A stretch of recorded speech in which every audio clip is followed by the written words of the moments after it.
Germaniyada qarang, Ausbildung qilganlar, bitirganlar. Hozirgi kunda qancha Nemis uylantiryaptimi? Ish doktorlar, o'sha assistent.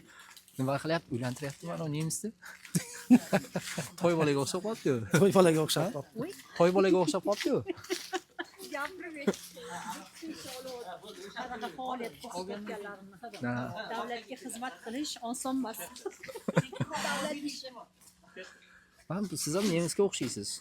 U ham nemisga o'xshaydi. Qayerdan topib keladi u Germaniya life bunaqa odamlarni? Gapirmang.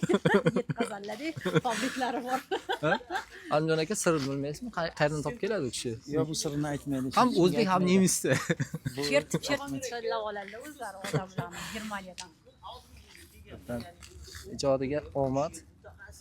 Butun yurtdoshlarga ancha ma'lumot berib boradi Anjon aka.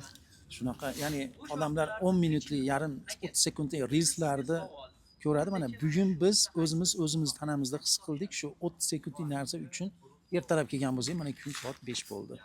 Hali zavtrag ham qilmadik, obed ham qilmadik. Rejissor ruxsat bermayapti. Shunday. Na ovqat olib beryapti. Na, u suv olib bermaydi. Qattiq biz shuning uchun, ya'ni biz mana o'zimiz ham ko'ryapmiz, har bir ishchi sohaning professionali qanaqangi yondashishini. Biz o'zimizni ishimizni qancha nima deydi, nyuanslarni biladigan bo'lsak, sifatli qiladigan bo'lsak va bular ham xuddi shunaqa qilishini hozir ko'ryapmiz. Men endi tushunyapman. Men o'ylagandim, kelamiz 30 sekundlik narsani 2 minutda olamiz. Yo'q, mana ertalabdan beri shu yarim soatlik videoda ololmayapmiz. Do'stlar, siz do'stlar like bosib, kommentariy keyin tanishlarga jo'natib qo'ying. Germaniyaga keladiganlar Anjon aka, Dilofa, katta rahmat sizlarga. Sizga ham rahmat.